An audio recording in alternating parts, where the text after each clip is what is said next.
আজকে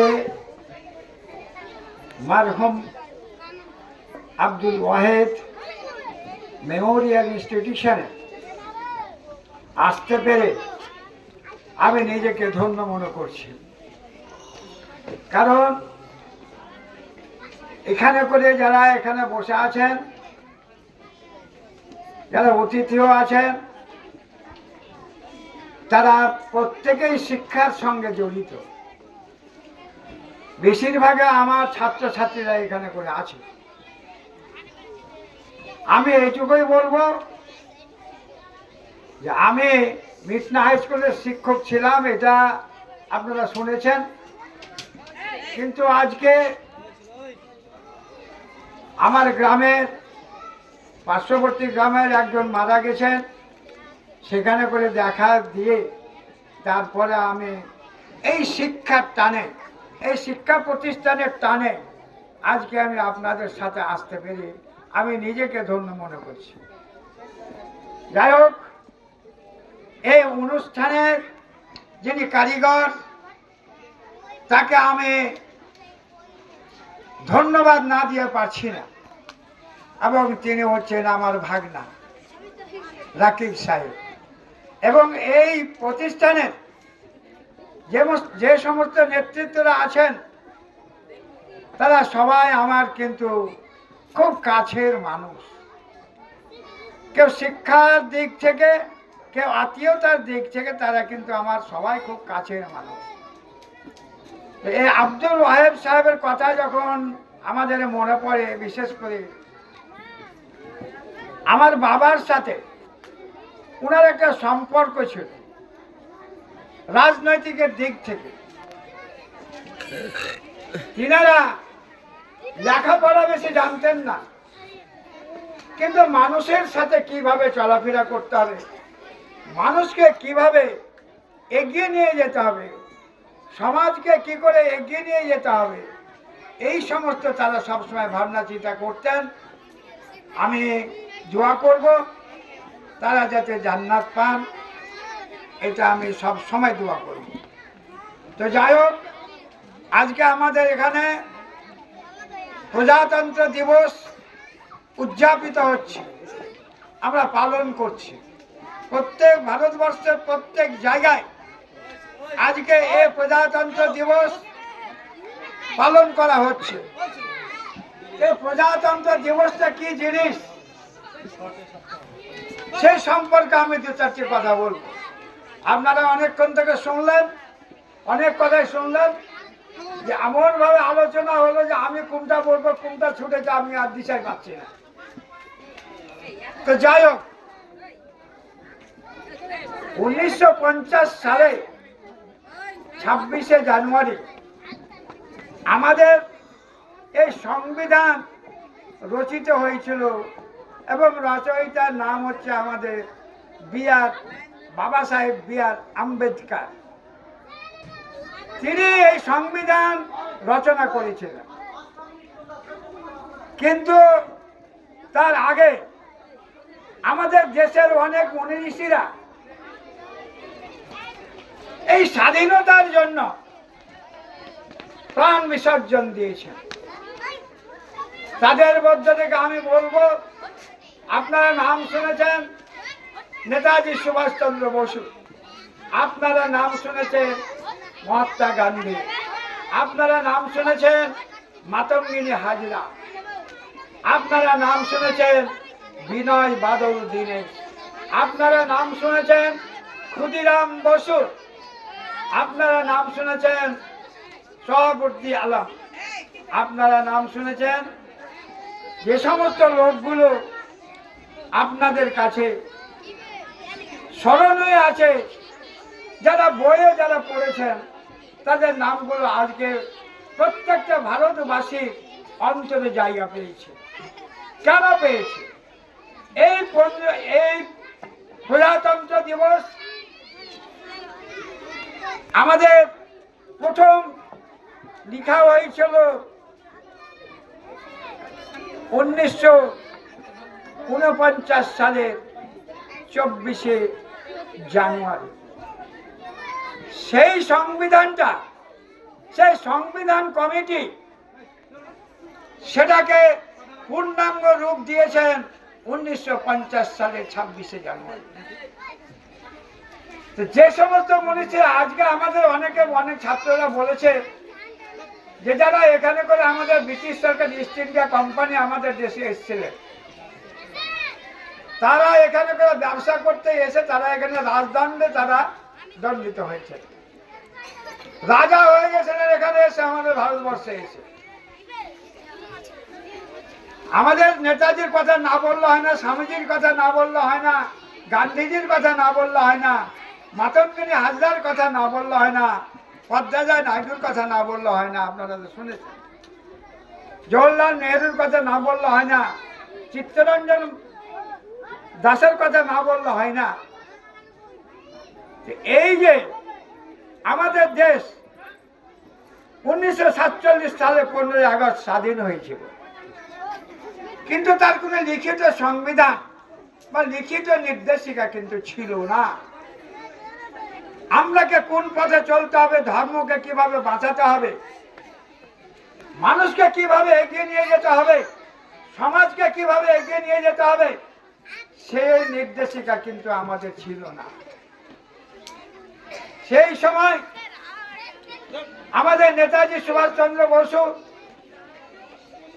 আপনারা জানেন উড়িষ্যার কটক শহরে তার জন্ম।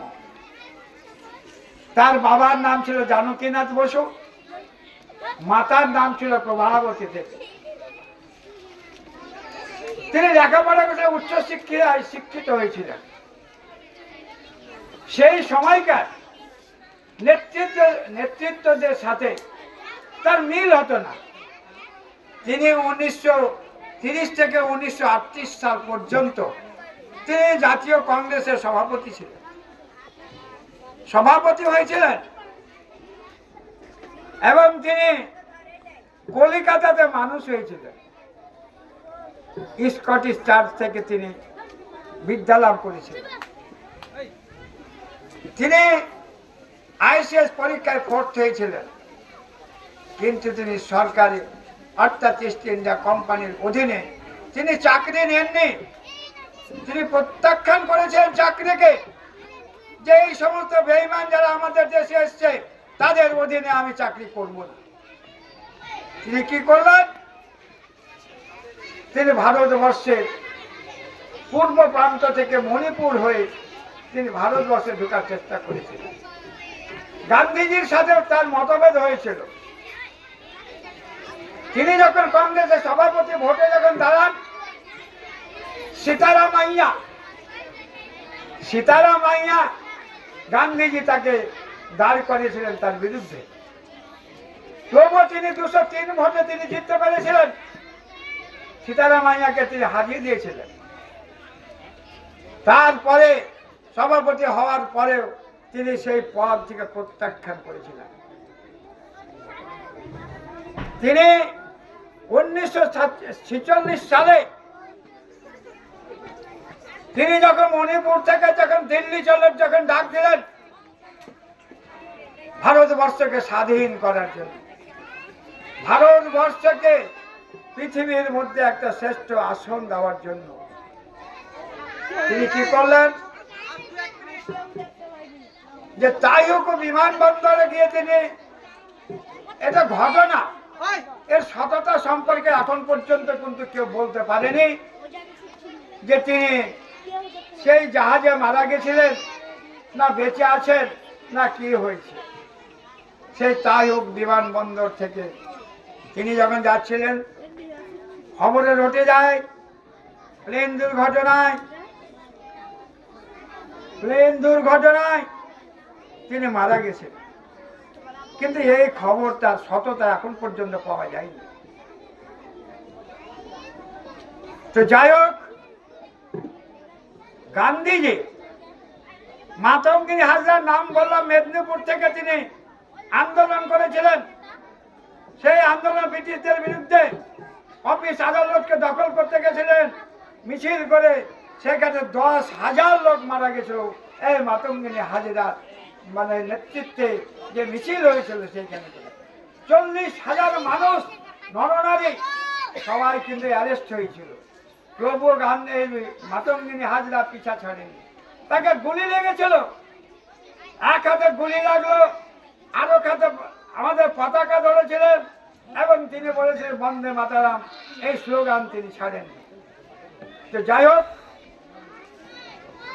এখান থেকে যখন তিনি চলে আসলেন, আবার মেদিনীপুর ছাড়লেন, ব্রিটিশেরা কিন্তু তছনছ হয়ে গেছে। আমাদের ভারতবর্ষের যে সমস্ত নেতৃত্বে যারা ছিলেন সবাই কিন্তু আগে কিন্তু জাতীয় কংগ্রেসের নেতৃত্বে কিন্তু ছিলেন। জাতীয় কংগ্রেসের এটা অবদান, ভারতবর্ষকে স্বাধীন করার জন্য আমাদের জাতীয় কংগ্রেসের কিন্তু এটা অবদান। আজকে অনেকে বলছে 15 আগস্ট কেন পালন করছে, সেদিন কি হয়েছিল? বলছে নাকি রাম মন্দির যেদিন নাকি প্রতিষ্ঠিত হলো সেদিন বলছে নাকি ভারতবর্ষের মানুষ নাকি স্বাধীনতা পেল। এই কথা কেউ বিশ্বাস করবে না। ভারতবর্ষের মানুষ, ভারতবর্ষের যে কোনো মানুষ, যে কোনো ধর্মের মানুষ, এটা কিন্তু কেউ বিশ্বাস করতে পারে না, করবেও না। তারা মানুষকে বিভ্রান্তির দিকে নিয়ে যাচ্ছে। তো যাই হোক, এই যে আমাদের এই যে কচি কাঁচা ছেলে মেয়েরা, স্বামীজি কিন্তু এই কচি কাঁচা ছেলে মেয়েদের উপরে কিন্তু খুব নজর রাখতেন, যে তারাই হচ্ছে জাতির ভবিষ্যৎ, তারা হচ্ছে দেশের মেরুদণ্ড। তিনি বলেছেন এই যুবক যুবতীর দিয়ে দেশকে স্বাধীন করা হবে।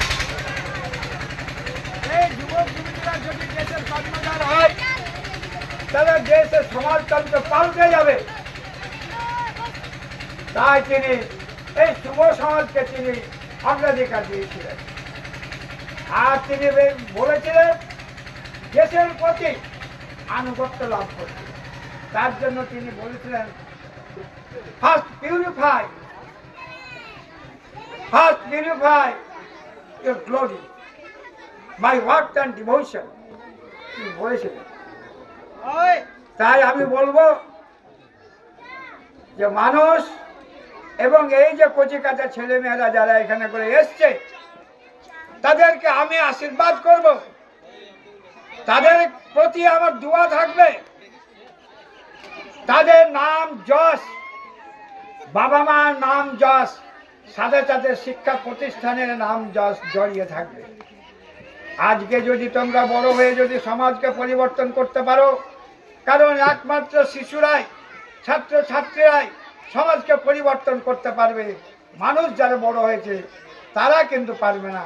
তাই আমি প্রত্যেকটা ছেলে মেয়েদের আমি আশীর্বাদ করব। এইখানে মঞ্চে দাঁড়িয়ে এই আমাদের আব্দুল ওয়াহেদ মেমোরিয়াল ইনস্টিটিউশনে এই মঞ্চে থেকে আমি তোমাদেরকে আমি আশীর্বাদ করব, তোমরা যাতে একদিন দেশের ভবিষ্যৎ হতে পারো, দেশে যাতে তোমরা একদিন উচ্চ শিক্ষিত নাগরিক হতে পারো, দেশের কর্ণধার হতে পারো, তার জন্য তোমাদের প্রতি রইল আমার অকুণ্ঠ ভালোবাসা, অকুণ্ঠ দোয়া।